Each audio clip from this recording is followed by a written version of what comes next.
Big பாஸ்ன்னு ஒண்ணு இருந்துச்சு. அந்த ஷோல 2 கண்டஸ்டன்ட் பார்வதி, கம்ருதீன்னு இருந்தாங்க. அந்த 2 கண்டஸ்டன்ட்க்கு 2 ஜீவனுக்கு ரெட் கார்ட் குடுத்து நேத்து வெளிய அனுப்பிச்சாங்கல்ல. அத பத்தி இதுக்கு முன்னாடி இந்த கண்டஸ்டன்ட் என்னென்ன சொல்றாங்கன்னு பார்ப்போமா? ஒருத்தரு சப்போர்ட் பண்றாரு. இன்னொருத்தரு அதை எதிர்க்கிறாரு. இன்னொருத்தரு நடுவுல நிக்கிறாங்க. யாருன்னு பார்ப்போமா? சார் நல்ல பொண்ணு சார். பார்வதி வந்து பாத்தீங்கன்னா நல்ல பார்வதி வந்து பாத்தீங்கன்னா நம்ம மதுரையை சேர்ந்த ஒரு பெண். அதாவது இந்த ஓட்டல் திவாகர் என்ன சொல்ல வர்றாருன்னா, பார்வதி ரொம்ப நல்ல பொண்ணு. பார்வதி வேணும்னே இந்த சாந்திரா ட்ரிகர் பண்ணி விட்டாங்க. பார்வதிக்கு என்ன பிரச்சனைனா, கொஞ்சம் ட்ரிகர் பண்ணி விட்டா பார்வதி தாங்க மாட்டாங்க. ரொம்ப டென்ஷன் ஆயிருவாங்க. கோவமாயிட்டு அவங்க என்ன பண்றாங்கன்னு அவங்களுக்கே தெரியாது. சாந்திரா வேணும்னே அப்படி ப்ளே பண்ணியிருக்காங்க. கேம்னா அப்படிதானே இருக்கணும். ஒருத்தரை தள்ளிக்கிறது தானே கேமு. சாந்திரா வந்து நடிக்கிறாங்க. அவங்க வந்து ஃபேக்கா விளாட்றாங்க. மதுரையிலேருந்து வந்தனால பார்வதி ரொம்ப நல்ல பொண்ணு. நானுமே மதுரை தான்.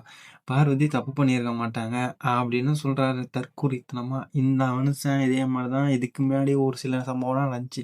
அதுக்குமே இப்படிதான் வாயை விட்டுட்டு வாங்கி கட்டிக்கிட்டு உட்காந்துருந்தான். அந்த மேட்ரு அப்பயே அவன் திறந்தல. இதுக்கு திறந்திட போறான்னா அந்த மனுஷன் கேரக்டரே இப்படிதான். இப்போ கண்ணை மூடிட்டு பார்வதி பக்கம் தான் ரைட்டு அப்படின்றான். எப்படி சாந்திரா வந்து பார்வதி முதுகுல குத்துனாங்களாம். இதெல்லாம் எப்படி இருக்கு நீங்களே சொல்லுங்க.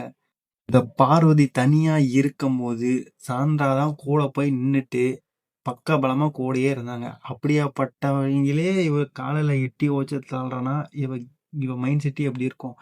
அப்படியாப்பட்ட அந்த பொண்ணுக்கு இந்த ஆளு சப்போர்ட் பண்றான். இவன் மைண்ட் செட் எப்படின்னு பாத்துக்குங்க. அடுத்தது எப்ஜே நான் சொல்லியிருக்கானா, நீ பண்ணது ரொம்ப கேவலமான ஒரு புத்தி. அடுத்தவனை இழுத்து விட்டு நீ அந்த இடத்துல உட்காரன்னு பாக்குறியா? நீ ரொம்ப கேவலமான ஒருத்தி. எனக்கும் சாந்திரக்கா கூட தான் சண்டை வந்துச்சு.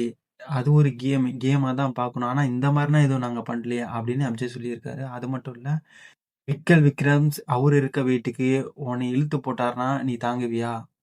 சபரேட்டியும் நீங்க போக மாட்டீங்க. மத்த எந்த கண்டஸ்டன்ட்டும் போக மாட்டீங்க. ஏன் சாந்திராட்ட போனா அவங்க ரொம்ப வீக்கா இருக்காங்க. அவங்க ஈஸியா தள்ளி விட்டுலாம் அப்படின்ட்டு நினைச்சுதான் நீங்க சாந்தாவை தள்ளி விட்டீங்க. அந்த இடத்துல நான் இருந்ததுன்னா என் கேம் போனாலும் போட்டுன்ட்டு கீழே இறங்கி 2 பேத்தையுமே பிடிச்சி இழுத்துட்டு இருப்பேன்.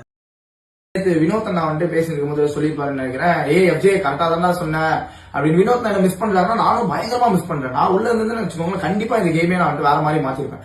யாரு இப்போ சாண்ட்ராவை வந்து பாருவும் கமருதீனும் வெளியே தள்ளி விட்டாங்கன்னா என் கேம் போனாலும் பரவாயில்லன்னு சொல்லிட்டு அவங்க 2 பேரும் நான் கீழே இறங்கி இழுத்து போட்டிருப்பேன்.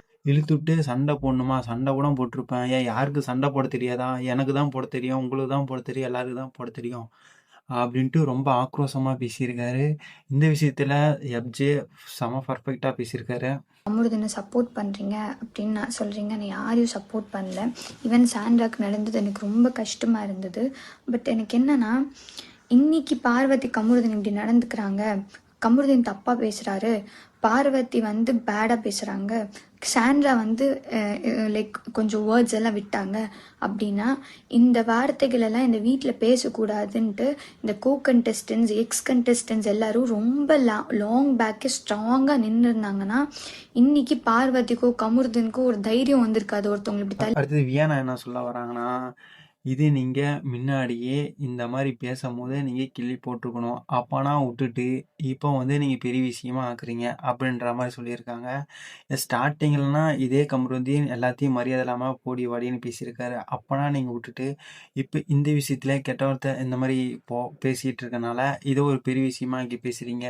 2 பேர்த்து மேலேயும் தப்பு இருக்கு. நீங்க இதை ஃபர்ஸ்ட் ஸ்டார்டிங்லயே இது கிள்ளி போட்டிருந்தா இவ்வளவு தூரம் வந்திருக்காது அப்படின்னு சொல்றாங்க.